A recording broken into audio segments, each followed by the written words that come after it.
He's half man, half woman. It's Gary. I wanna hip you to the T. It's Gary, baby. All right, Rick and Anna Morning Show, 4 minutes after the hour. Gary has the tea and the cooler of the day. Happy Friday, Gary. Happy Friday to you, Ricky. Good morning, and good morning to you. And here's what's happening in celebrity news, y'all. Marcus Jordan is talking again, y'all. He said he laughed at this daddy publicly, y'all, denouncing that relationship between him and Larsa. Now, they're saying, y'all, that Marcus, who now appears with Miss Larsa on The Real Housewives of Miami, y'all, admits that he thought his daddy's reaction was hilarious, honey. He said Marcus told Larsa Pippen that he, understood why she was upset after his father, Michael Jordan, said no, honey, when asked honey if he approved of their relationship on Wednesday on that season finale of The Real Housewives of Miami. He said at first he laughed, Marcus said. He said, and then honey, the reporter said, I guess, honey, and I asked him again, and he let out a loud no. He didn't want to be bothered with them here. Now, Marcus said that they knew about the comment, well ahead of time because, his daddy texted and called him wanting to make sure that he didn't take anything the wrong way. But, honey, Miss Larson speaking out, she said there was nothing funny about it. She said, I was kind of embarrassed. She said, if there were any true red flags or cause for pause, she said, I would have heard about it by now, and I haven't. And that's what Marcus said. And, people said, they broke up the other day and they back together again. And, they're saying that, she's doing some real good tricks on little Marcus Jordan, honey, that's keeping him going back. So I don't know what those tricks may be, but that's what the public is saying. So I guess, when you're in love with a person, you are definitely in love, and there's nothing you can do about it. So congratulations to Marcus and Larsa, because, hey, that's his woman, and he is her man, or whatever the hell that saying goes. But anyway, congratulations, y'all. All right, moving on in other celebrity news. It's a sad day, y'all, for retired NBA player Matt Barnes. I don't know if y'all heard the shocking news. Rob, did you hear the sad news about Matt?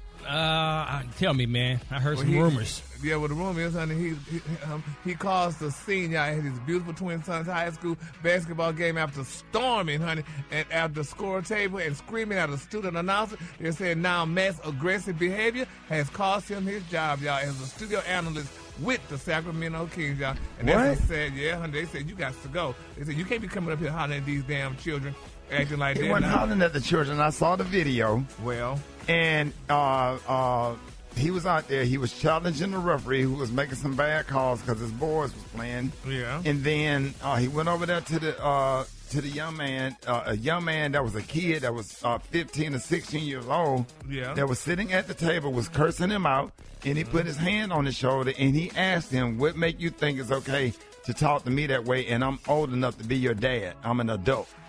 And he was correct. And then the lady that was sitting behind him was hurling insults at him. Matt Barnes didn't do anything wrong at all. Well, and I'm not just saying that because I'm a Matt Barnes fan, but he didn't do anything wrong. I watched the whole video, and what he said in his interview, he said, I should not have touched him. The only thing he did was place his hand on his shoulders. And then when he did that, everybody ran over there like he was being aggressive. They got aggressive. He didn't do anything wrong. Yeah, he was talking. He actually handled it kind of cordially. Right. Yeah. Well, but they always want to try to make it seem like he was being aggressive. He wasn't doing nothing. He challenging the referee. He wasn't even yelling out at the other kids on the other team. He was yelling out, having a conversation with the refs. And then this little kid started cursing him out. And he went over and checked the kid, as he should. As he should. You don't let kids talk to you that way or whatever. And he asked him, why you feel it's okay to talk to me like that? I'm old enough to be your dad. Well, he had to respect that child. He lost his job. So next time, he's straight. He'll get around another job. That's a loss for them. Yeah, well, it's sad, honey. To have an NBA legend coaching, being an analyst for your college basketball team, Matt Barnes, to play with Kobe Bryant, played with Shaq, played against some of the best or whatever. That's their loss. Yeah, it's their loss. But look what Matt Barnes has been through. What he put his ex-wife through. He lost his wife to his friend. So, I mean, it's just not a good look right now. What that got to do with this story right here? Nothing. Just want to be messy.